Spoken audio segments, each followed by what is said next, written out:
I've done a haka recently, but it's been a while since I've done like shawarma broccoli. Okay. Yeah, Regardless, I am down to try the coach. I might try a bite or two from you guys. That's it. I mean, let me get a little nibble. Yeah. Like Have you done nala? Have you done nala? Like the one that... Yeah, I've eaten nala. I've had the plate. Better than shawarma corner? The taste is... I wouldn't say better, it's just different type of good. It's really good, but it's just different. I don't know which one I prefer. Shawarma... How's your potatoes? How's your potatoes? Wait, say shawarma corner? Yeah, shawarma corner compared to... Taste-wise... nala. Taste-wise... I guess quality-wise for what they have, it's probably a little better. Yeah. But they don't have as much selection, so that's a fault. And quantity will be less. Nala's quantity is... 100%. When they use the... This is what I figured out, man. When they use the portion plate. When they have the plate that portions into quarter, half. Yeah. You're right. Those dividers, it makes they end up putting up like, this one is just salad, but they give you only quarter plate of salad. Then it's just all rice. Wait, is that nala or the shawarma corner is open? Shawarma corner uses that open thing, and that's why you just get food everywhere. Where's Lakochi again? Lakochi? Yeah. It's Sandalwood and, Dewside Plaza, Sandalwood and Bramalea. So it's one light north of Sandalwood on Bramalea. I'm going to do this. Okay. I'm going to stop at shawarma corner. Okay, While you guys go get Lakochi. That's what I was going to say, because that's why I recommend shawarma corner, because I'm like, you just literally have to come down clean, past Kennedy for like a few feet, stop, and come back. So it's like, okay. And if I really want to feel risky, hit the 410. But regardless, I want to try that. I'm going to be up in the morning. I remember you told me about it a while back, but it wasn't anything that like stood out to you. So I'm like, okay, I'm not even going to bother. No. Now it's just... the flavor, everything is on point. Like, they don't have anything that crazy sticks out, but everything's just good. And then mixed together, the quantity, it's perfect. The chicken is bomb. Chicken is bomb. The one thing that I regret is not being at that Kalamazoo all-you-can-eat shawarma spot. Yo, there's a guy on fucking Twitter, at Starbees, I think it is. This guy is like a gym social personality type of guy from Ottawa. Fucking hilarious. Like, he is so jokes, because his whole gimmick is built on him having a shawarma trio, which is the salad, potatoes, and shawarma wrap, pretty much every night after he works out. Wow. And then Starbucks in the morning. This guy's more about shawarma than I was, man. I'm telling you, like, all of his videos and shit, like, he started following me recently too. He's not that big in the community, but he's slowly getting there because he has this whole gimmick of that shawarmas at Starbucks, and then he calls everybody a big guy, or everything that he does big guy. Like, he's like, big guy alert, about to smash my shawarma trio. And he's like legit jacked, like, he is in really good shape. I love shawarma. If I was working out too, I probably would. Realistically, it is like healthy, but I guess it depends on like when you eat it. Like, if you down a shawarma trio an hour or two before you go to sleep, that's probably not the best, especially considering all the carbs that you're intaking, right? Yeah. But if it's fresh off a workout, he's gonna burn those carbs up, no problem. Probably. That's nothing. But if you really want to make your shawarma healthy, you get a shawarma salad. Like a plate minus the rice. Pretty much. You're just cutting the carbs right out. Now you just have a healthy green salad with shawarma. It's really the meat, though. The meat is what makes it, right? So, like, I guess it exaggerates the salad around it, too. So, I guess you can really not worry about the carbs. I'll never not. But how have you had the potatoes at Shawarma Corner? Yeah, no. Yo, they're good. They're good. Okay. All right. That's the last I'll say about shawarma. I would still say, overall, man, like, the best potatoes have come from Pita Land. Yes, mixed with their garlic and their tzatziki. Or their tzatziki and hot sauce. Because they give you the potatoes, then they put the sauce on it in a separate container, and they're delicious. Yeah, that's like the best one. The one by your place actually went through a couple like ownership changes. I don't know if you've noticed that. Queen? No, shawarma. Sorry, Pita Land. Oh, I don't know if you've been there recently. Never? No, man. Yo, I've been once in right across like 3 or 4 months ago, but like their portion was pretty bomb. Yo, right across the street is Shawarma Queen. Yeah. So if I'm gonna get shawarma and it's right there, I'm not gonna know shitty ass Pita Land. Fuck you. I guess you don't care about the actually, Pita Land, it tastes fine. It's just every time I go there, they're so chintz with it, and they're so cautious about being little chintz. So maybe I should check it out with the ownership change. Anytime I've gone there though, it's always like being stingy. I'm like, yo, fuck this place. I need to get full off my shawarma plate. Shawarma Queen, I would go for wraps. Because it's been a long time since their plate, they do that same portioning shit, and it doesn't fill me up. So I get annoyed. I'm like, yo, if I'm spending $12 or $13 on a plate, I want to be full after. Yeah. Shawarma Corner, I'm legit good off of that. God, like, and I eat a lot at once too. Yeah. Like, I'm good off of that. It's totally worth it. One thing that's annoying, they don't take credit card. cash or debit. I'm like, what the fuck? Something's up there. Something's up. All I pay is credit. Like, what the fuck? How much of a fee are you really incurring if you accept credit cards? What's the what was it off? It's like 2-point-something% off per transaction for credit card terminal. Yeah, for the owner, the business owner. Yeah, they have to pay to the person. What is that? That's nothing. It's not that significant. Yeah, but and you open up options. I guess. Actually, how many times do you really go into a place and be like, they don't take credit? Like, do you really? How often do you walk out and not just use debit or cash? That's what their point is. Like, they're probably just being stingy brown people, and honestly, touche.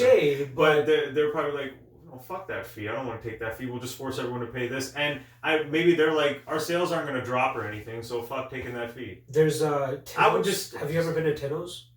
What? Tino's. Tittles, no. Tino's. Tino's? Yeah, it's the Jamaican patty place just at Queen and Kennedy. Okay, is that all they have, patties?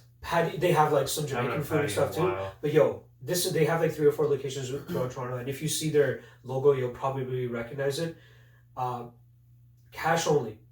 But lineups through the door every one of those weekend. Yeah, one of those local types of spots where they have like that cult following, so they don't need business, they don't need marketing, they don't need any of that shit. So they're like, yo, you want our food? Yeah, we're not fucking taking this credit and all this bullshit. Just give us cash. Straight like, cash. They have. You run into some possible troubles because let's be realistic. Let's be realistic. But those places have the best food generally. True. The shittiest service, best fucking food. That's because they're all about the food. Service wasn't bad. Fuck about customer service. Yeah. Like, yo, you want our food? Come fucking have it. We know it's so good. We're not even gonna bother being nice and giving you service and shit. Fucking take it or not, soup Nazi shit. Yeah, that's so true. You like it? Yeah. Come get it. Fucking hurry up. Let's go. Let's go. Get out of here. Give us the damn money. Get out. Let's go. Yeah. And you're still gonna come back. Yo, it's like a Jamaican patty factory, dude. Like they have maybe 3 or 4 people working in the back. And they're just every couple minutes you see the door slide open, a whole patch of fucking patties. So this is kind of like was it Cheesecake Place? The Japanese one, Toshi? Toshi.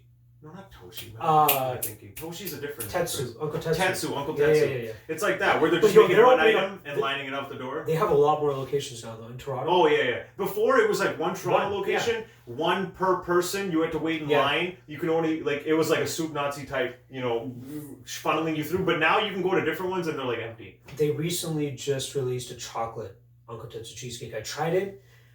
You know me, I'm a chocolate fiend. I love chocolate. Yeah, I preferred the original.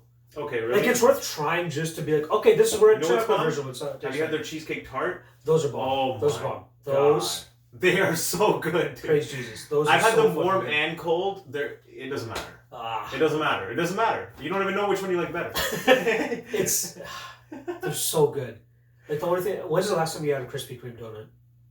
Yo, here's the weird thing, okay? You don't like Krispy Kreme? Because I'm going to punch you in the face if you say you don't like Krispy Kreme. Don't make me come over this table. I love chocolate, all that stuff, desserts. I grew up on it. We had a country donut shop for a year. So I would come home from school and I could eat those tuna sandwiches. I could eat donuts. I could have tarts, all that, like chocolate brownie, things like that, ice cream. As much as I love all the chocolate stuff, donuts were always at the bottom of my list, man. I'm not a big donut guy. I don't know what it is. But you still haven't answered my question, which is, what is the last time you had a Krispy Kreme donut? I probably only had Krispy Kreme donuts in my life like 1 or 2 times, maybe. And so probably over 10 years since I've had a Krispy. I don't even remember what the fuck they cost. That fucking hurts to hear. Dude, they are the epitome of donuts. Like, they are. I think by the time Krispy Kreme was at like oh, you're hearing about it.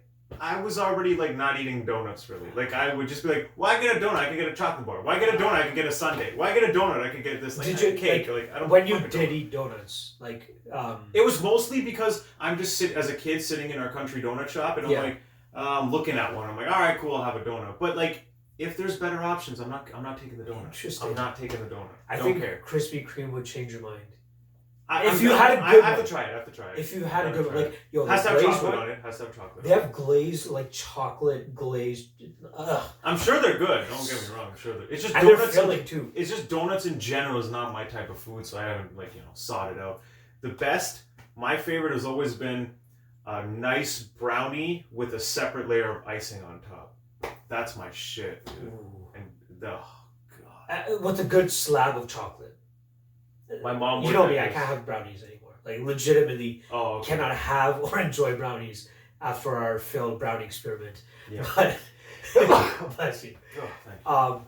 Yep. But yeah, that the slab of chocolate definitely made a difference. I know for sure. That icing, you need that thick layer of icing on top of a dense brownie. Oh, it's so between good. Mine and Big Rob's place is a Krispy Kreme. So every now and then I will make a stop. Okay. And all right, do this. I'll grab it for you. Get me one chocolate Krispy Kreme donut. Can I get you 2 donuts? One that I think you'll really like, and then one I'll get you a chocolate one. Okay. Just to try. If I don't finish it, you eat it. Done. Okay, that's a compromise. We'll be back with you guys next week regarding that. That's the compromise. Yo, get one tomorrow. Actually, no. I'm gonna eat. It's gonna be too much. I'm gonna eat ice cream tomorrow. To go down there and then come back up to your place. Yeah, I'm good. Yeah, no. Fuck that. Maybe. Oh yeah. Sorry. Report. Okay. For some reason, I was thinking it's on the way to mine. I don't know why I thought that. Okay, no.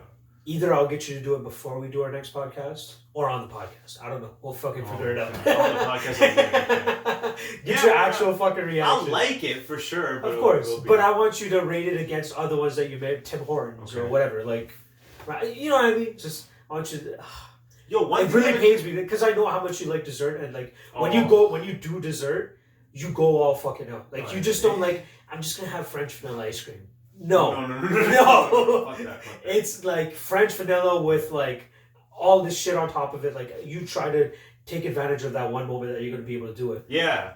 So you get the most enjoyment. Exactly. So I'll let you crack it a little bit. One thing I've been wanting to try is at Tim Hortons now. They have that little. It's like a tart, but it has Kit Kat shavings on it. I just love Kit Kat, and I'm like, what's a chocolate Kit Kat? They have a Kit Kat donut filled with caramel. Yeah, that's one of their other Kit Kat items. And I don't know about that. I didn't care for that. Not that I love caramel. Like caramel is one of the things that I like. Okay. If it's in cake, whatever it's in, I don't like when something is overpowered with caramel necessarily, and I always like my caramel with chocolate. It has to have some sort of chocolate. Dude, double chocolate or double caramel Magnum bar. Oh yeah. Whew. That is delicious. Because it's like a coating of chocolate with a coating of caramel. With another coating of chocolate inside of it, with caramel inside. Yeah, that's perfect. Chocolate and caramel. They don't hold back on the double at all. Perfect together, man.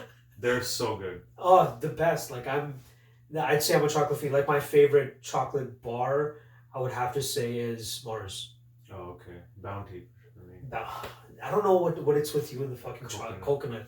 Oh, I love coconut. Nothing is more disgusting to me than coconut shavings. Like I'll endure it if it's in like the ones that you make where they're like in a clump inside of like a chocolate thing. I don't mind that. But like sprinkled. I'm not a big fan of that. I'm not gonna lie. It's not a big thing with me. But Bounty, I've always loved that. Like at least in a chunk, it feels almost like it's one texture rather than feels flaky. Yeah. Like, okay. You don't like that flaky. You know what's weird? Remember going to the States and like looking at convenience stores in the chocolate bar selection and thinking like, oh, what the fuck, like. There were so many that we just have in Canada that I didn't realize America doesn't have. I don't think like Aero, Kit Kat. There's like a bunch of these popular ones that I don't fucking see them in America. And Aero and Kit Kat, you didn't see them now? I'm pretty sure Canada has the better chocolate bar selection, which is surprising. It's weird that it's different almost everywhere. Like like UK obviously is gonna have its like select market. Yeah. But you would still expect chocolate bars like Mars. Yeah. Actually, I lied. Why did I say Mars is my favorite? Twix is my favorite. I don't know why the fuck. I'm sorry, Twix. I apologize. Twix is fucking awesome. Twix is probably the best. Twix. It has the perfect amount of like cookie plus the caramel on top and the chocolate. It is. Twix is amazing. I remember being a kid and eating like the king size bars. Like I would beat my stomach would hurt by the end of it, but like, that was amazing. It's totally worth it. I don't know if Twix is big in UK, but like I don't know about that. I'm pretty sure though, like Kit Kat is not even like a big deal in America, but like it's like because I think that the ad for Tim Hortons having like Kit Kat on the menu was the whole thing of like, we know how Canadians love Kit Kat. And I'm like, is this just really? Is this just a Canadian thing? Is that why it's red and white? Is it a Canadian chocolate or something? What's the brand that's owned by Nestle? I think. Nestle, yeah. But no, Kit Kat's big in like Japan has like fucking the they weirdest like black ink flavored Kit Kat or some shit. They have some random ones, yeah. Did you remember that little phase that like Toronto went through last year or two? They had the charcoal ice cream. Where it's just black. Oh, okay. It just looks like it, but it tasted. I don't know if it tastes like charcoal. I haven't tried it. Yeah. I haven't tasted. But it's called a charcoal flavor. Like everything went through like a charcoal phase where everything's just black. It was weird. You know what that reminds me of? Do you remember when Heinz came out with this weird thing where they were doing colored ketchup? You can get like green colored ketchup or blue or purple colored ketchup. I think that shit was around for like a month or two and it was gone. Everyone's like, "What?" It's hilarious when they try that shit out. Just random like and it's like kids like pouring like green ketchup and being all like, "Look, we're eating like gooey." It's good for like decorative meals that you're preparing. Yeah, that's about it. That did not last long. No one gave a fuck. It was so disgusting. No, leave the ketchup red. I see that they're actually selling mayo ketchup, kale, or ketchup. Yeah. Oh, a mix of it. Yeah, in a bottle. Well, Heinz or Hellmann's, one of those two. Dude, that was one delicious thing. When you're eating fries, you put ketchup, mayo, and mix it together. Come on now, man. I definitely only like a little bit of mayo and way more ketchup. Like just a tinge of like mayo. I don't like when it's like too much. I think you know this. You know I hate ketchup. Oh, really? Okay. I despise ketchup. I had this one traumatic experience where, you know when you get the ooze of the ketchup, like the super I don't know why that. Okay. It triggers me for some fucking reason. No. I had that one time, and ever since then, repulsed by it. I would rather have mayo with fries than fries with ketchup. Oh my god. No ketchup on my hot dogs. No ketchup on burgers. Nothing. I'm the director. I'm the guy who puts ketchup on everything. I put ketchup on my plate to eat pizza. So when I want to dip the end of the crust in some ketchup. So you wait. My girl does the same thing. She'll like dip. I like ketchup the garlic and mayo sauce together. I like the garlic sauce with the ketchup. Mix that little thing together. Put it. That's delicious. Delicious. God. It's so good. Fuck, dude. Like mayo is probably my favorite dip. Like if I'm to choose a dip. All right. No. Spicy mayo, top of the line. Oh, 100%. That is my favorite. Spicy chipotle type mayo. That's my favorite. The ones from Tim Hortons is fucking bomb too. That one's actually pretty good. Tim Hortons is a bomb one. But yeah, ketchup, can't bother with that. So when I saw them release the mayo ketchup, like I think they actually clumped the two words together, and that's what they released it as. I'd rather do it myself. I don't want them to do it for me. A certain proportion. The ratio. Yeah. I might have to buy it just to get you guys to try it out. How is your? Do you like tomatoes?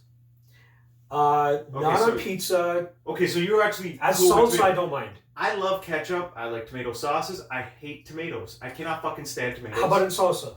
No chunks of tomatoes. When I eat salsa, I don't scoop. I dip and take the chip out like that and eat it, so I get the flavor. But I'm not taking no chunks of tomato. That's gross. How about like the green pepper chunks and stuff? That's all cool. Onions, all that. That's cool. So tomatoes, you're like no tomatoes, but salsa, I'm cool. No chunks of tomatoes. I hate it. One of my friends in university. Don't tell me like. No, I'm talking when he went to Subway. 2 layers of tomatoes. I'm like, I don't get it. On a Subway sandwich where you put mayo on top of all that, so that's seeping in and making all the tomato sauce. He's like, yeah, 2 layers of tomatoes. You know what? That is disgusting. That's so disgusting, dude. I don't. It's the nastiest shit. I don't like tomatoes in that form at all. My extent is like bruschetta. Like if you go to like a Turtle Jacks or some shit, get a with bruschetta, the cheese. They have it's on like a little bread. And it has a tomato sauce on it, and it has chunks of it, like small chunks. I can deal with that. Salsa I can deal with when it's in chunks, but like as a topping on pizza on a sub, mine's got to come in sauce form. Tomatoes in sauce form, or else fuck tomatoes. I don't like tomatoes. Probably my least favorite vegetable if I'm thinking about it. I'll fuck with broccoli. I like broccoli. I don't mind it. Like we did it as like we put it in the oven, sprinkled a little bit of it's good. Salt and pepper on it, roasted for like 15 minutes, and it's not bad. Vegetables are good. There's lots of them.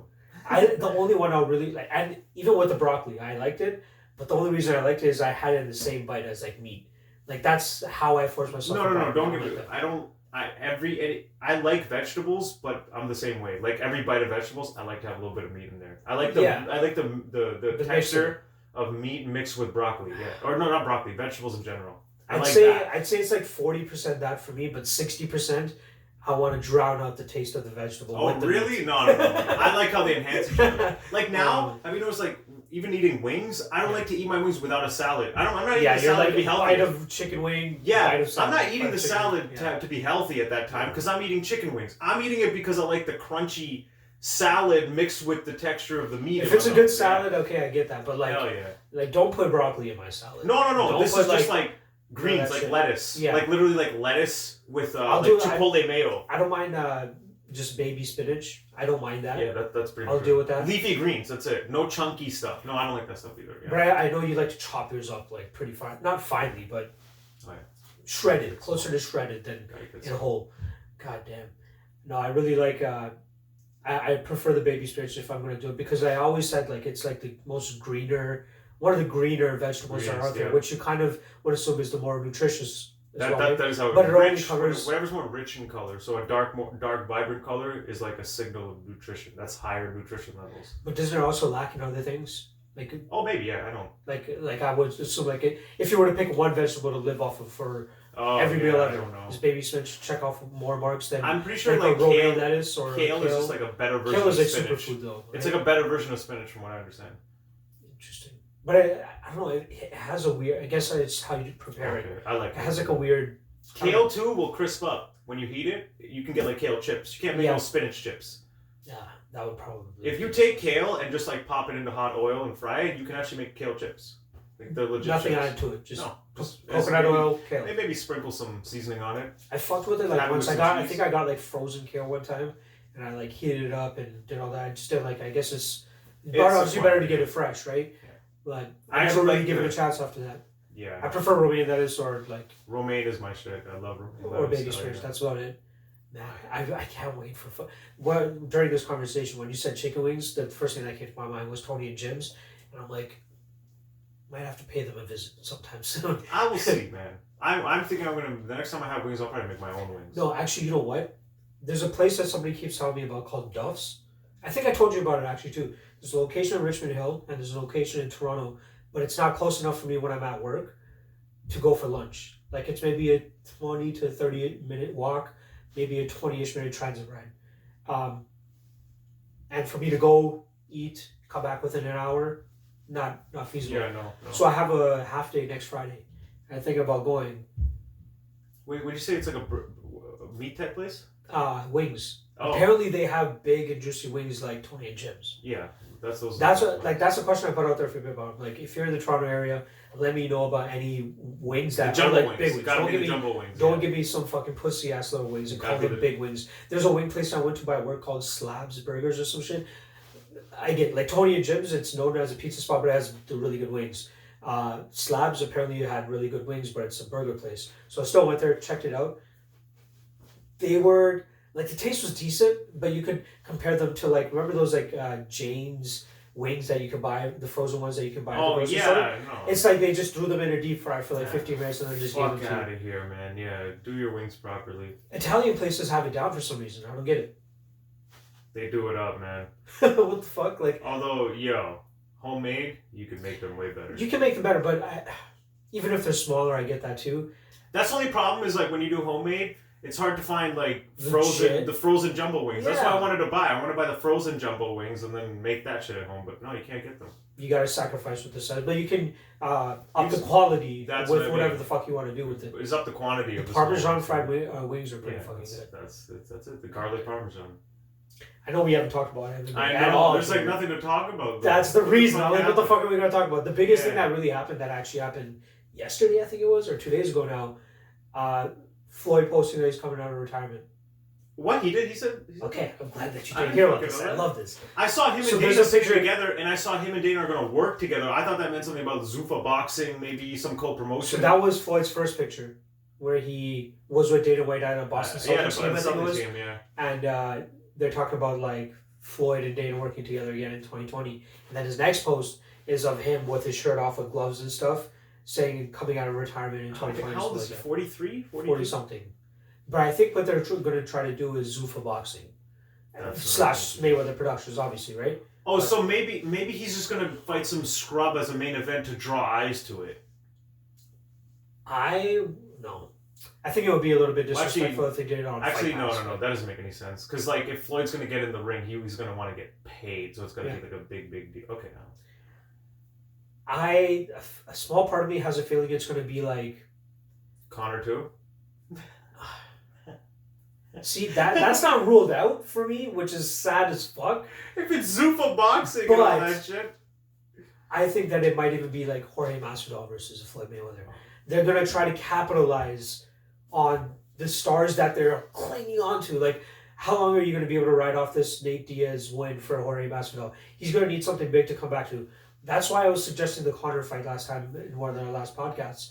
As unintriguing as it is in terms of rankings and where everybody is, it's a big fight. It's a big fight, right?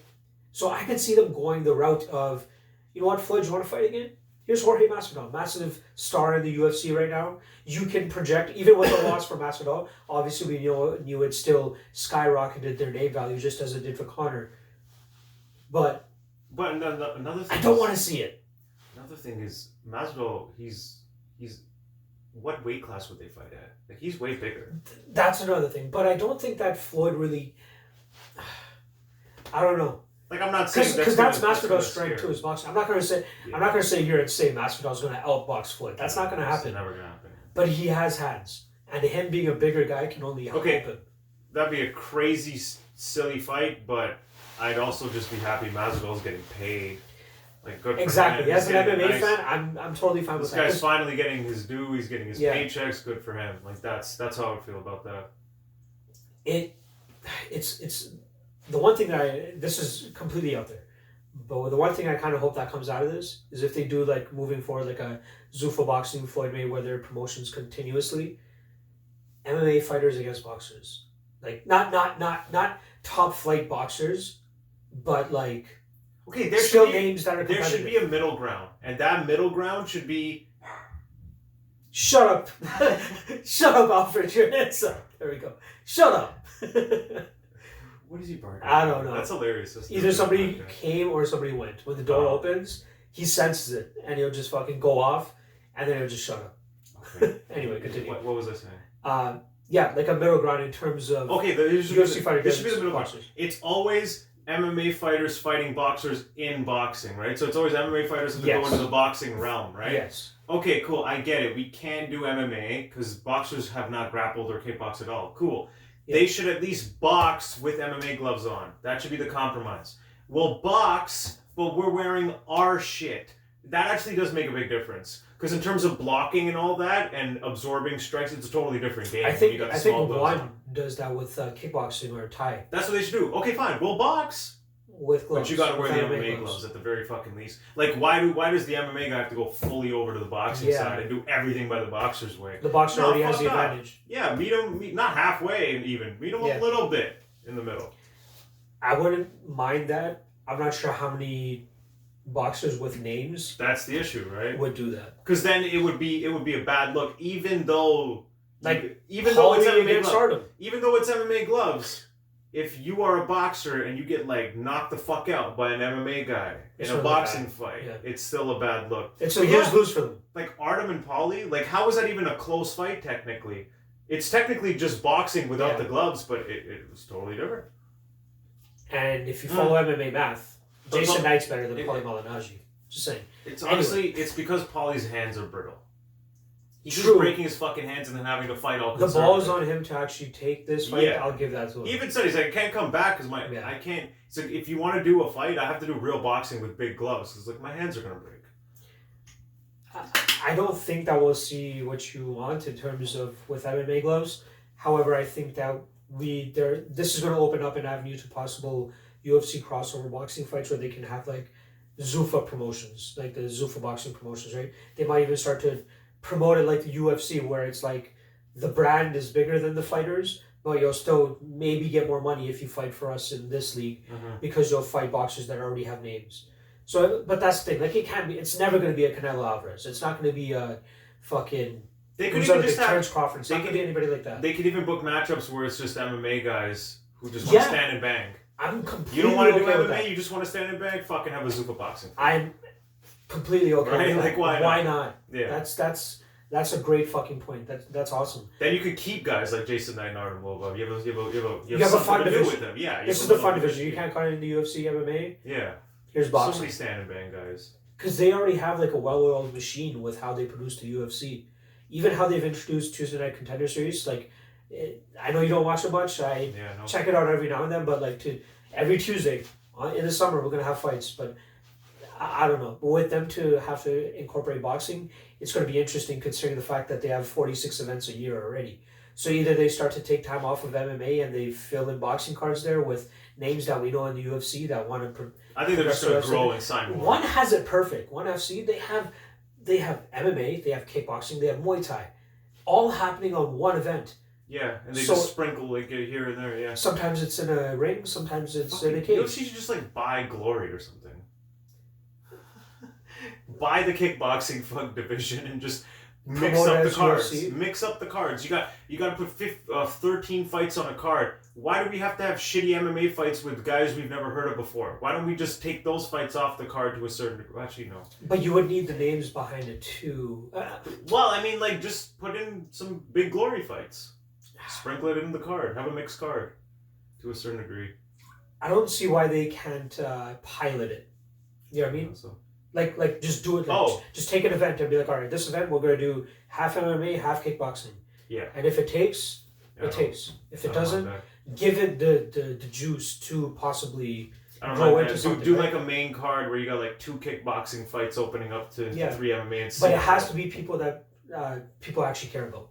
Like it has to be a little bit of like a fucking Rico or something. Exactly. Yeah. Like you need again even a crossover. Like have a guy like Overeem fight fucking Rico Verhoeven in a kickboxing fight, right? Like Overeem would love that shit. Exactly. Why not? Just fucking stand up. Yeah. Muay Thai kickboxing. That's it. Go back and forth. Why not? And like everybody's always said, Joe Rogan says it all the time. Like, realistically, whenever people watch MMA, they just want to watch people strike. So why isn't kickboxing? Why isn't it taken off? Yeah, like you have guys watching MMA getting bored when they're grappling, and it's like, here's a thing that's 3-3-minute rounds of 2 giant dudes just constantly throwing. Have you when you watch a Glory kickboxing fight? You're more on edge. You're kind of expecting MMA without grappling, but it's totally different because of the fact there's no threat of grappling. Yeah. They're just constantly fucking throwing. It feels like the pace is so fast. Yeah. You're like this on edge, and then 3 minutes is up. You're like, holy fuck, that was 1 round. Yeah, exactly. And there's 3 rounds, and by the end of it, you're like, holy shit, that was like exciting. Like they're constantly throwing. I remember watching a couple Glory kickboxing fights, and you know what? Personally, I don't know why I'm not as into it either. I know. Like I know the main name. I know the big names. Like I hear about it. It's just hard. You have to go seek it out a little more.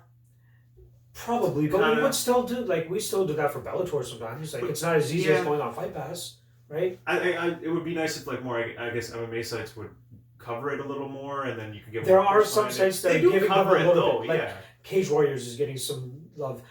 In terms of kickboxing though, I don't know. Unless it's like a Rico Verhoeven that's fighting, or like somebody that has a big name like that. Yeah. Not even that. Sometimes you'll just hear Verhoeven fought last week. What the fuck? Even Bellator though. Fighting. Like, do you know that there's an event on tonight? No. Exactly. You know who's fighting? What's the main event? Then I'll judge this. Card. MVP. Oh, that one. You would think you would know MVP's fighting. Yeah, but it's a scrub. Who gives a shit? Still though, people give a shit about MVP a little bit just because he's exciting to watch. Okay, here's the thing. Actual MMA fans are over MVP fighting scrubs. Like he's been fighting scrubs for 5-6 years. He's gotten 2 hard fights. You know what though? I'm giving him the benefit of the doubt here though. He's only gotten pretty much 2 name fights. Late replacement. Okay, fine, fair enough. He was supposed to fight Derek Anderson before. That's not a bad fight. That's a decent one, but it's okay, come on, man. Who else should he fight though? He's already fought he started to fight the big guys and then he lost. No, he beat Paul Daly. Okay. Even the Lima fight though, he rocked Lima, and to me it looked like he was the dominant fighter there for a bit, and then he got caught. Got murked. He got murked. Murked is an understatement there. But people seem to forget that he had rocked Douglas Lima. Douglas Lima had taken him down, but from his back, Michael Page had taken no damage. He was tying up his wrists and literally taking nothing. He does have a hard time getting back up, fine. Yeah. But he didn't take any damage from Douglas Lima on top. And a lot of people did think he would after the Paul Daly fight. He needs to go out there and do his MVP shit again. And I think he's at that level. If you rock Lima like that, have him in trouble, and then just get sloppy and knocked out, why are you back to fighting scrubs? To me, that kind of proves that, okay. But I think that Derek Anderson probably. I think he's that notch below. The top upper tier guys. That is fine. Yeah, because then you want to get a rebound. Has he fought since then? I don't think so. Let me confirm that. I don't think he's fought since the Lima fight. I want to say that he fought another scrub, and maybe that's, I don't know. It just feels like every time I hear about MVPs fighting a no-name, I'm like, come on, man. What are we doing? It's been years. Let's get this. And I thought after the Douglas Lima fight, we'd be moving him up a bit. Like, give him another top welterweight coming off a loss. That's the thing about Bellator. You have these guys, like the top 5 guys, and then after that, the drop off. Like, why don't? What about like Koreshkov versus Page? Why the fuck wouldn't we just book that? They're coming off losses, both. Who cares? They're both coming off losses, though. Are you at that level or not? Let's find out. Richard Kiley actually did fight. Who are you fighting? His name's blacked out. You can't click it.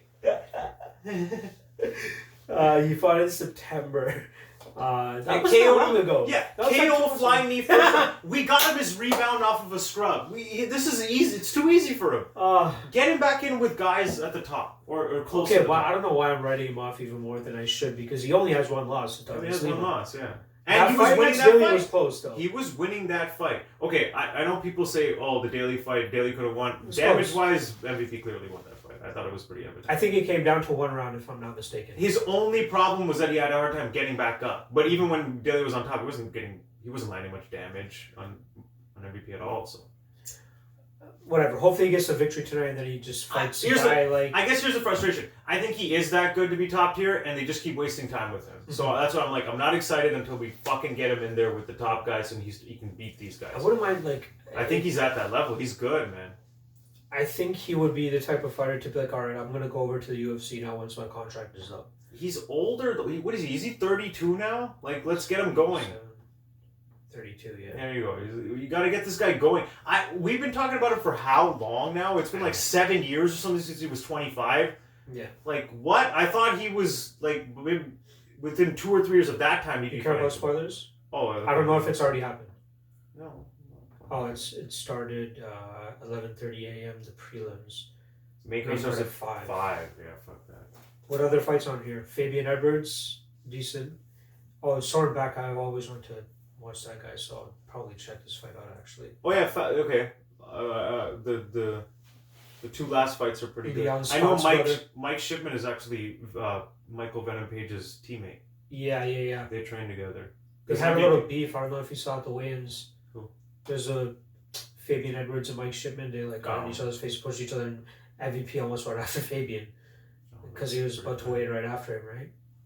Yeah, whatever. Did you see the thing that happened with Joe Giannetti? Does that guy sound familiar? He was on the Ultimate Fighter. I know that name, yeah, 100%. He fought Joe Giannetti, whatever. He was supposed to fight Paddy Pimblett.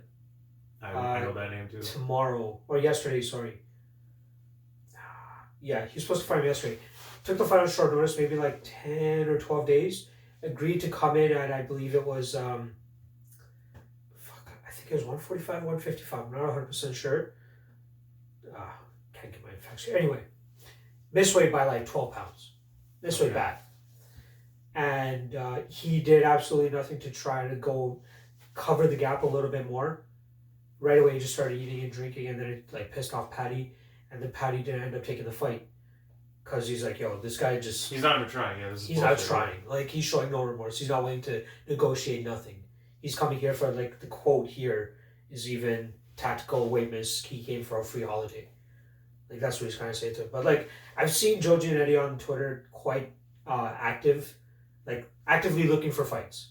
Like, he's trying to find any regional promotion that will take him on to get a fight just so he can get back to the UFC. But, like, he takes this high-level fight against a guy like Paddy Pimblett who... You know, we don't follow Cage Warriors, but we know Paddy Pimblett's name. Like, he has a name attached to it. Yeah. He's gotten offered a UFC contract at least twice now. Oh, okay. Yeah, but he's turned him down. Oh, really? Yeah. Like, he wants to continue to build his Cage Warriors legacy, but he just kept... After that happened, after he was, like, even on Hawani's show, he lost. So, like, he's falling into losses. Sorenback is a guy that beat him in his last fight. Okay. So he's coming off a loss as well, if I'm not mistaken. But yeah, this would have been a big fight for Joe Giannetti. So why the fuck would you fuck around with something like that? But even Giannetti's fucking cornerman comes and goes, yo, I'll fight you tomorrow. He takes off his shirt in the weigh-ins, goes to weigh in. I'm 152. I think it was a 155 fight. So yeah, 155 pounds. He goes, I'll fight you. I just weighed in. I'm officially weighed in. I'll fight you. And Paddy Pimblett was just not taking anything in. I think it was his coach talking to him. He was like, yo, no, forget it. Just leave. Get out of here. Whatever their fucking accent is. Yeah. It's such a weird situation. Like, that is kind of stupid. 12 pounds is a lot, though. Why would you accept a fight? This guy's not trying. If he's eating afterwards, too, like, fuck that. There's even a video, like, right after, like, pretty much maybe 2 or 3 minutes after he gets off the scale, where he's, like, arguing with Paddy Pimblett at like full strength. It doesn't look like he was even affected by it. He didn't cut. Yeah, he didn't even attempt a weight cut. The fuck? It's like he just skipped it out. Like, well, doesn't that damage your reputation more than anything? Like, and then he puts out on Twitter. Is he a journeyman? Giorgietti. What's his record? He was on one of the Ultimate Fighters, and he went to the finale, but then he lost. I think against who the fuck? I think he lost to Mike Trezano. If you remember that guy. Yeah, Mike Trezano actually he beat Luis Pena. Yeah. I might be wrong with that, but I think that was the same season.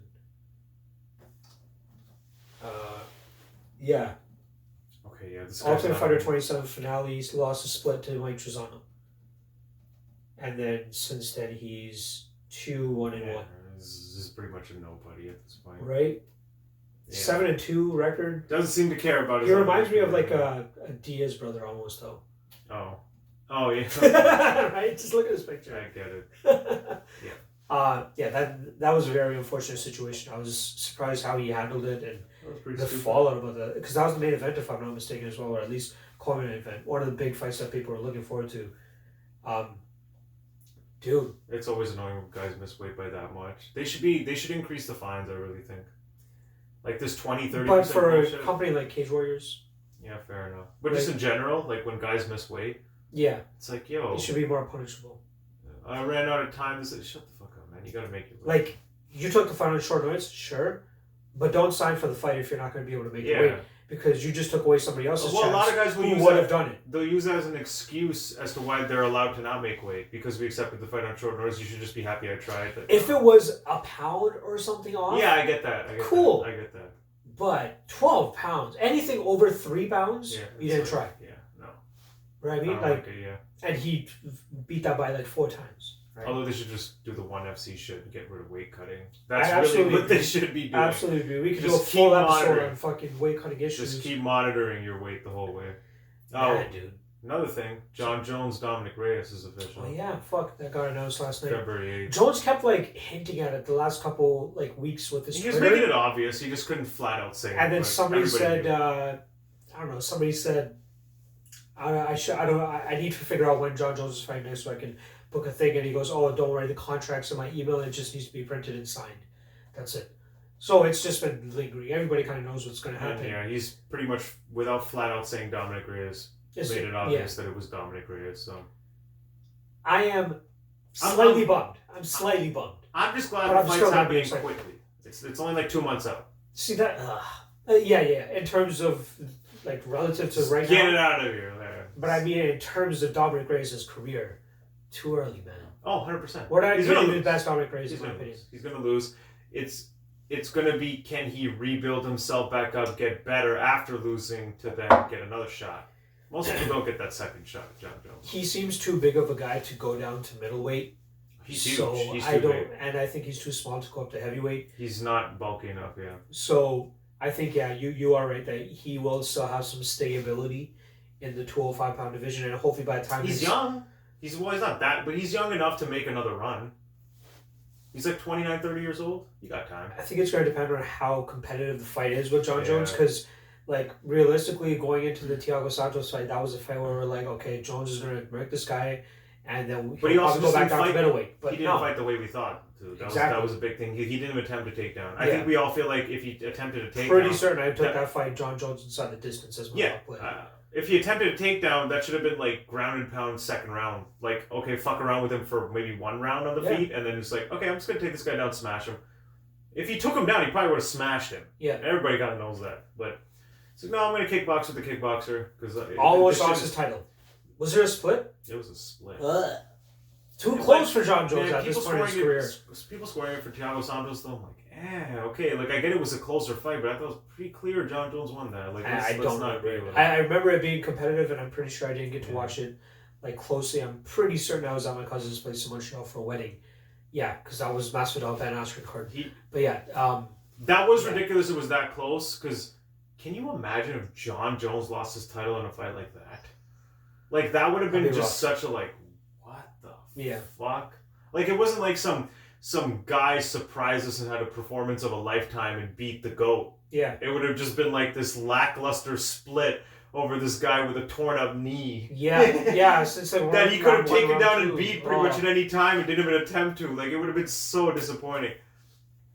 I missed the UFC 126 to UFC 152-ish John Jones. The finisher. The monster. The one that everybody's like, GOAT. Like, he's still the GOAT, don't get me wrong, but without a fucking doubt, GOAT. Beating name after name, called them after their prime if they were, but still going out there and finishing these guys too. You gotta throw in his DC and Gus finish fights. Yeah. Those matches that they happen after, but those rematch when he went in with a point to prove, he fucking. It seems like he could do that at any point against anybody. Yeah, like Thiago Santos and Anthony Smith was like, I already know I'm gonna win these fights, so let me just try and make it a challenge. You know, that's what it felt like. But with Gus and DC, like especially the second Gus brother, like he had this edge of like, people actually think this guy's as good as me. Oh my god! All right, I guess I gotta fucking show him. And then he did it, right? It's like that. Like, that was for your legacy. Why would you not do that going into every fight? Just for your to be like undisputed, undoubtedly won every fight, no chance whatsoever. Like the second Gus fight, it seemed like as soon as he wanted to take him down and fucking pound his face in, he was able to do it. It just took him 2.5 rounds or whatever it was to get to it, right? Well, no, that was good. The DC one, the DC second one, and then shot like late. Like he didn't he had his mind totally off a takedown because he wasn't even going for it. That was there's little. But I feel like if he went for the takedown a little bit earlier, I don't think so. Gus has amazing takedown beat. And Gus even said he didn't look that good in that fight either, though. Here's the thing, though. You have to remember when he got the takedown on Gus had a pulled groin or something, so he could not defend that. Because if you look at the way he took Gus down.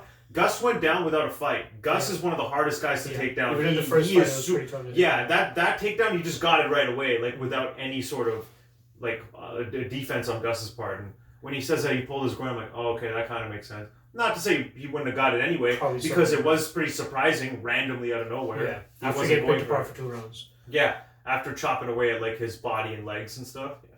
Do you think we see a finish out of John Jones this time around? Man, please. Like, I hope he goes in saying, like, all right, people are kind of shitting on me for my last 2 fights. Let me send them a reminder sort of deal. Especially after you're having a split and almost losing your title. Like, come on, man. Let's maul the guy. That was too close for him, man. Like at this point in your career, with everything that you've been through, you should be going out there and just murking guys. Like, I literally thought that fight was going to be John hovering over Santos. Yeah. Fucking bombs, elbows, punches, face cut up, smashing him TKO. Like, that's how I thought that was going to go.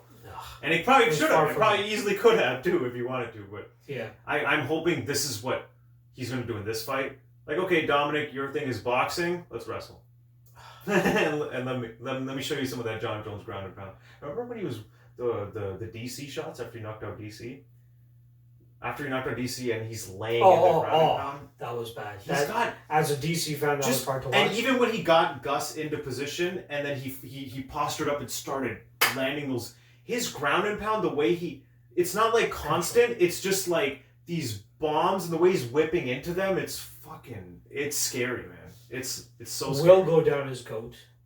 He should, man. He should. I don't want to talk too much about it, but I do want to bring up the potential of him versus Adesanya in 2021.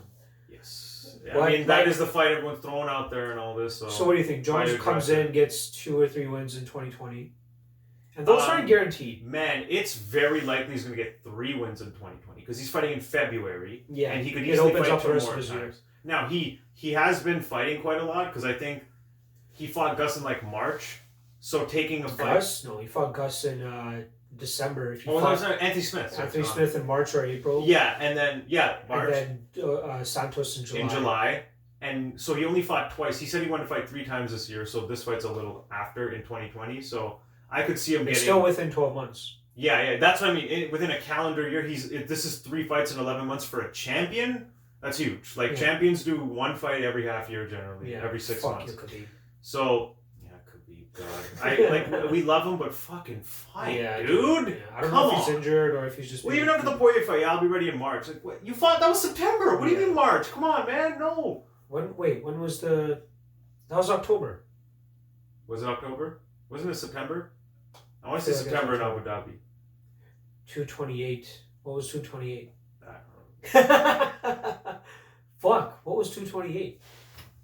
Who knows?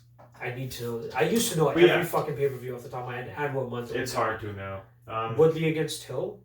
Sure. I don't fucking remember. No, 229 was... what am I talking about? 242 was... Yeah, that was in... I want to say October. Was it October? I want to say September. September 7th. Goddamn, you were right. There you go. So 241, yes. 241 was DC Stipe in August. Okay, sure. Yeah. Sorry, I don't know why I need to know that. OCD shit from my side. Anyway, continue. Yeah, so I think Jones will probably fight Reyes and maybe two more guys before the year's out. At least one more. Minimum one more. There's and then Adesanya. Who's Adesanya gonna fight? He's gonna fight Romero, probably. Costa. Here's the thing, though. It doesn't seem like we're getting this Romero fight because Dana is like, yeah, cool, but Romero needs to get a win. I think he's backpedaled on that though. From the last I've heard, have they? I'm pretty certain they're backpedaling on it. They should, man. I think Rogan talked about it. He goes, "Yo, at first he didn't want it, but now that the fans want it, I think they're working on it or something." Okay, cool. Because like when you really look at it, Romero, it's Costa. It's supposed to be Costa, but he's injured or whatever. When you think about it, right? It could easily be the case right now that Romero beat Whitaker for the belt and just defended it against Costa. Like if you his last two losses could easily be wins. His Whitaker loss was not a loss. In my opinion, you either score that for Romero or it's a draw. Yeah. That's ridiculous that you can watch that fight and say Whitaker won that fight. Hell fucking no. If you're Pride rules, Romero won that. Yeah. If you want to go round by round, I still think it's a draw. Mm-hmm. He should have got a 10-8 for sure. And then the Costa fight, I felt like he won. I do understand round 2 was close because Costa had the first part. Romero started to run away with the second part. I still felt like the problem was Romero kept letting Costa hit him and then sticking his tongue out. But it's like if you watch carefully, he's rolling a lot, so they're not landing as clean. But Romero landing, it's cleaner, so it kind of looks like maybe Costa's doing more. But I felt like at the end of the fight as a whole, Costa lost. Like it was clear that Romero was probably like hurt him more and damaged him more overall. Yeah. So there's a big argument that he hasn't really lost since the first Whitaker fight, which he then technically kind of avenged, and now he's defending. Like he should probably be the next guy fighting for the belt. That's why he's one. That's why it's like, okay, he's coming off 2 losses, but no one gives a fuck. Like, yeah, no. He is. I don't mind it at all. Again, like the fact that I'm supposed totally to get Paulo fine. Costa, it's cool. I'm totally fine with. He's injured. He's not going to fight till Eastman next year. Give me Romero in the meantime, just to get that fight out of the way, because we're eventually going to get it. Let's be honest. I'm totally cool with it. I really do think like Romero's last 2 losses are totally. So we got Costa, Romero, Jared Cannonier if he gets another victory. Yeah. Right? Yeah, it looks like... Or Darren Till. He might pop up at the end of the year. No, yeah, because... Close to the end of the year. Because it looks like we're going to get Darren Till versus Robert Whitaker. I know, and I'm totally on board with that. And that might happen in March, which is when they're going to London. That's a crazy turnaround for Till. Like, Till was like highly touted after the Cerrone win, comes in, okay... doesn't look the greatest, really doesn't land anything against Woodley, loses his title shot, but cool, we can rebound him, let's give him Jorge Masvidal. Masvidal's been out for a while. Deaded. It looks like, it's like, oh god, the Darren Till experiment is over. Comes in, not a crazy win, but beats the number 5 middleweight, now all of a sudden, boom, he's number 5, and now he called out number 1 coming off a loss, and he's getting that. If he beats him, all of a sudden, Darren Till might be the next guy getting a title shot. Yeah. What the fuck? How did this happen? So crazy turnaround. Good for him. So yeah, he could end up being the 3rd guy for Adesanya as well if Adesanya wants to stay active too, right? Yeah. We don't know when he would possibly fight for the first time in 2020 either. Dude, if Darren get those 3 wins in for both Izzy and John Jones, then I'd be more than happy to see them fight each other in 2021. But let's not just talk like Izzy could go out there and lose against one of these guys. Like let's not forget about that. He can lose. Same with John Jones. Like. They can lose. Yeah, I mean, so I think... But if each of them gets another 2 wins each, that's just going to build that fight really... It's going to be like, okay, we don't even know who the fuck to give these guys anymore. Like, they've cleaned up the top dudes. Obviously, Izzy's going to have to go up to 205. There's no way John Jones is even going to try to compromise. Well, Izzy's already said that, I'm going up to 205. But we also have to take into consideration John Jones' possible plans of going up to heavyweight. Yeah. So how much is he gonna fuck around? Like, here's the thing. Even if Jones goes up to heavyweight, he's not gaining that much more weight. he's probably, when he's in shape cutting down, I think he's close to 225 or so. He probably walks around closer to 230. So if you're going to fight at heavyweight, the best heavyweight weight, it seems to be around 235, 240. The top heavyweights, Stipe, JDS, Kane, they're all 240, 235. It's not the 265 pounders. They're not the greatest ones, right? They're still getting beaten up by the 240 pounders, right? Yeah. So Jones is really only, 5, maybe 10 pounds off from being that weight anyway? Mm-hmm. So I don't see his body changing much to go up to heavyweight. Yeah. He'll probably just want to retain his speed anyway. So I'm interested to see what type of approach Izzy takes. Does he just... How does he put that weight on? Up a bit. Right? I think... Because is he going to go back to 185 then? I think he walks around close to 203 or 205-ish. That's his walk around. So he might have to put on maybe 5-10 pounds too. Not a big thing.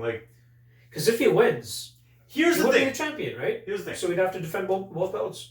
The only reason Izzy would need to put on weight is to kind of counter the clinching and wrestling. But he's probably so far behind Jones in that anyway that what the fuck is the point of putting on weight to do that? The striking's not gonna. It's not gonna matter with the striking. I'm the better striker. You just have to avoid the grappling, regardless of what your weight is at that point. That's what I feel like. So I don't know if I don't think their bodies are gonna change much. I think they'll kind of just come in the way they are. I hate talking about fantasy matchups like that, especially if fight stars so far off. They are far off. They got 2 wins each minimum. Exactly. Minimum feels like it. And Izzy doesn't want to hold up the division, right? But if he beats Costa and Romero, that's the top 3 middleweights gone.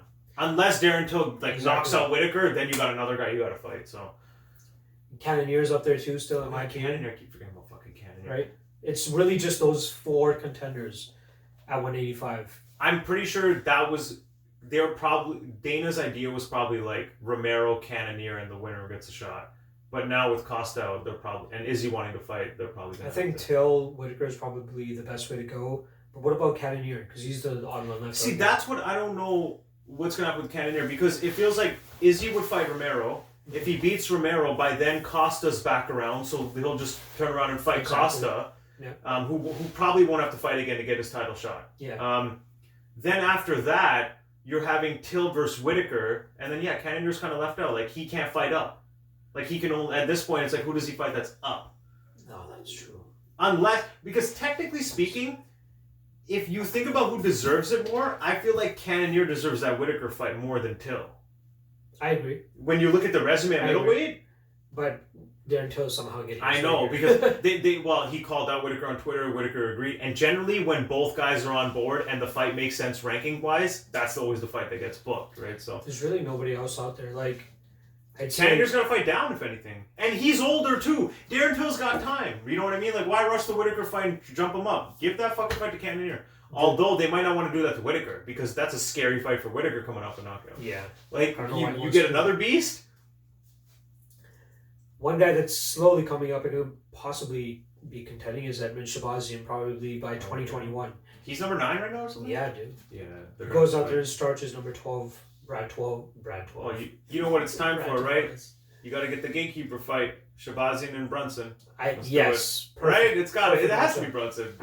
That's his role right now until he starts being the top. He keeps faltering against the top guys. I know, you got to beat the top guys to not get that. But who has he lost to though? You know what they should do? I'm looking at these rankings right now. It should be Cannonier, Whitaker, and it should be Till. Actually, no, not Hermanson. Hermanson's I'm cool with Till and Whitaker. I'm fine with that.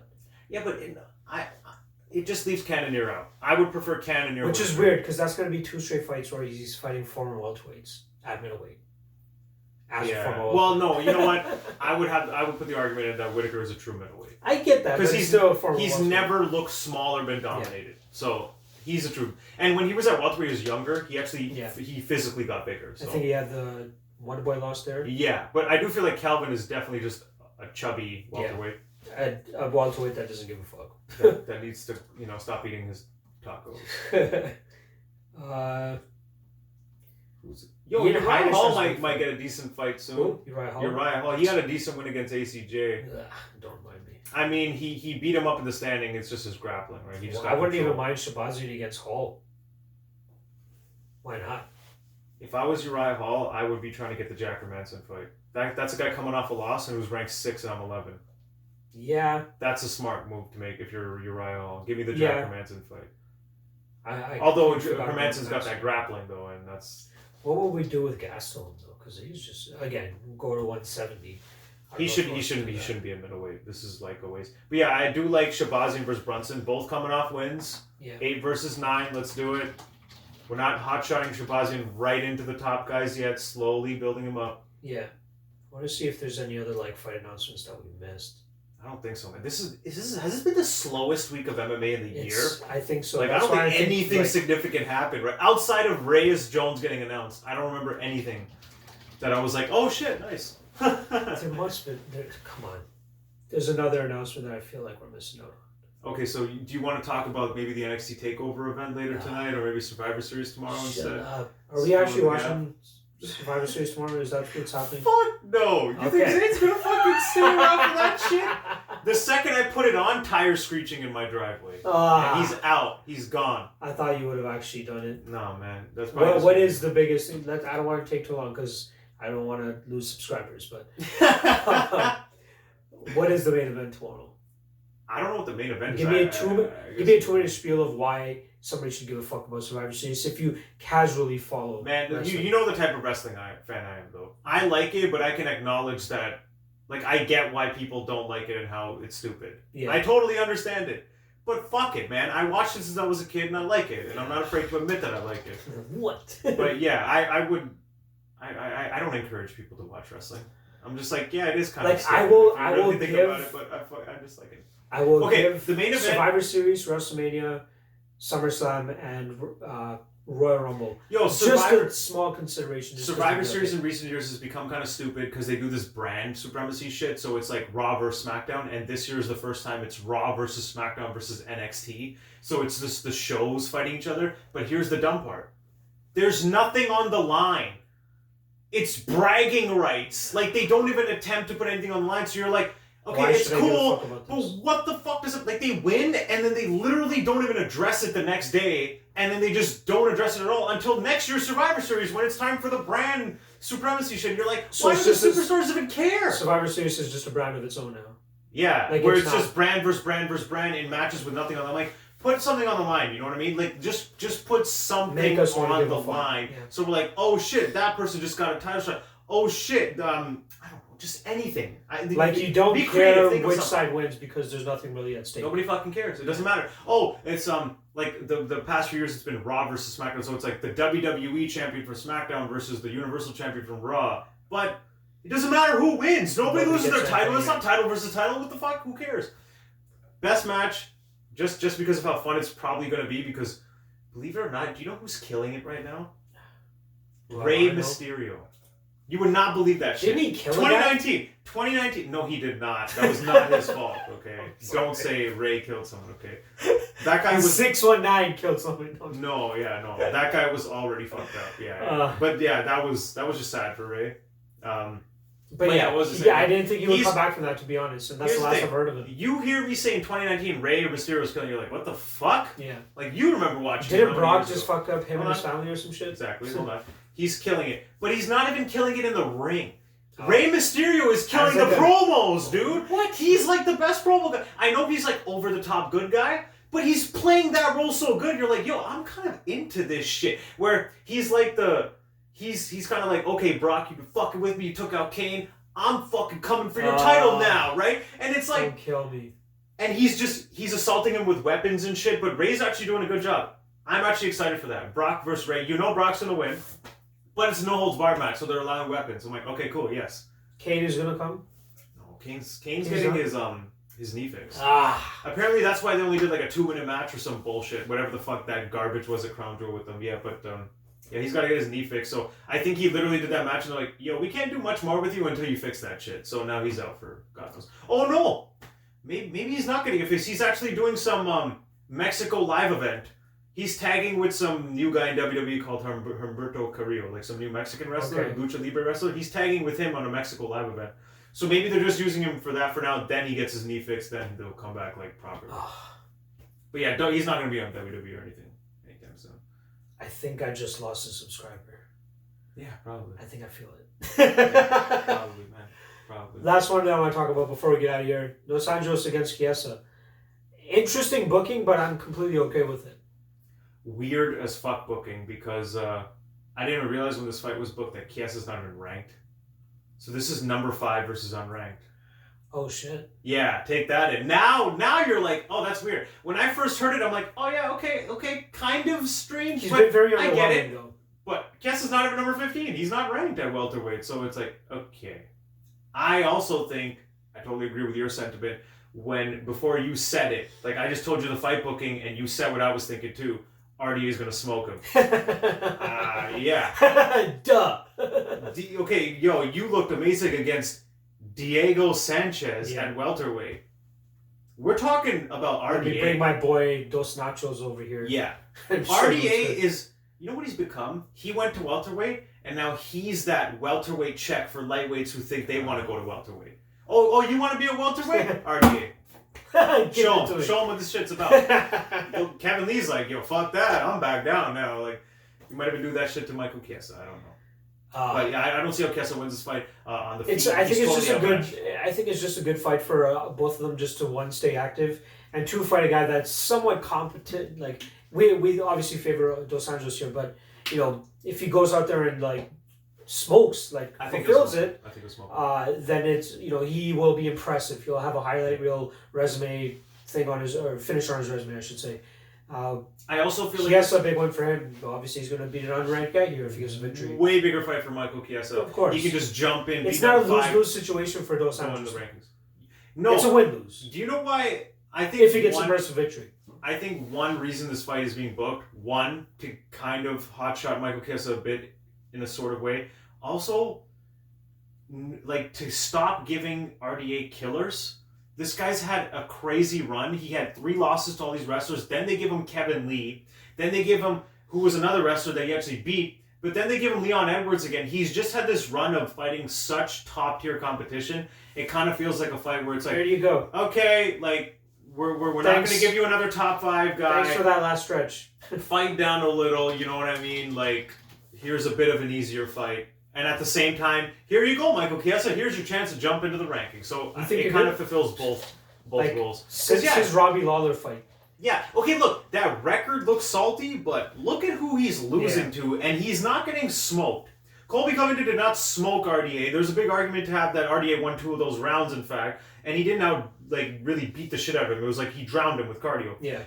Usman, I felt, beat up RDA definitely more than Covington, but once again, it's not like he destroyed him. He just soundly beat him. RDA's not getting wiped out in all these fights. Same with Edwards.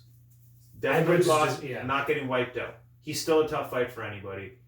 So Chiesa fights a little bit of the gift. Yeah, it's kind of... Because even Robbie Lawler was a tough assignment. I think Neil Magny was a little bit easier for him. Yeah. Safadine was his first fight at welterweight. He did it the right way. Like, to get a guy like Safadine at welterweight and, like, ease your way into it. Yeah. He did it the right way. And he got fed to the Wolves 2017. God damn. He got fed to the Wolves pretty quick. Like, after he smoked Magny, it was, like, off to the races. Yeah.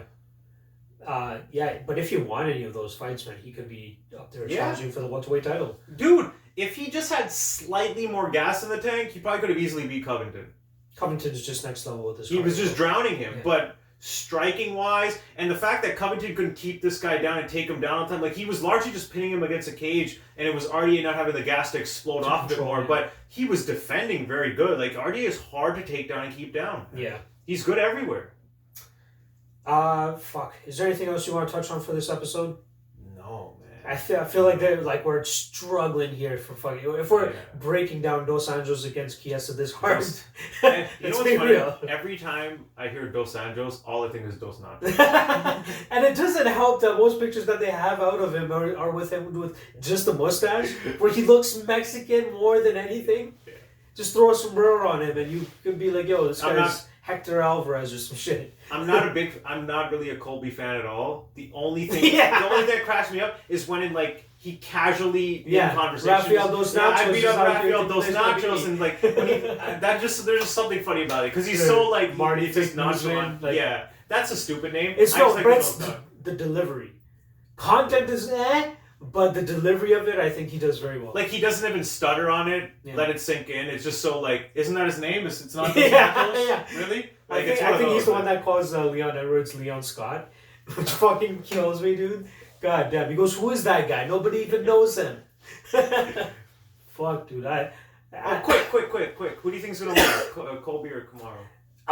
I was thinking about getting into that fight, but I'm like, yo, let's save it for next week. Because we still got another dead week next week. We got nothing to fucking talk about next week. So we'll get into UFC 245 We'll talk about Survivor Series results. Fuck you, what we do going forward. Fuck. Where does Brock Lesnar go from here? Don't. I hate you, dude. God damn. Please, if you're thinking about unsubscribing because of this motherfucker and his wrestling talk, please stay from my shit. No. I'm just fucking around. You know I try and keep the wrestling talk out of here. I get people don't like that shit. It's for me to enjoy my own time. All right. Well, we're gonna do deciding splits very shortly, so I hope you guys enjoy that. A little bit different concept than what we're used to in that episode, but I still think it's gonna be great. Hope you guys enjoy the episode. Hit subscribe, like the video, comment below if you guys want to, and follow me at MMALOTN on Twitter, at Shroons on Twitter for him. Website is MMALOTN.ca. We got another dead week, but we'll try to fill the time somehow. Yeah. All right. Thanks for joining us. See you guys next week.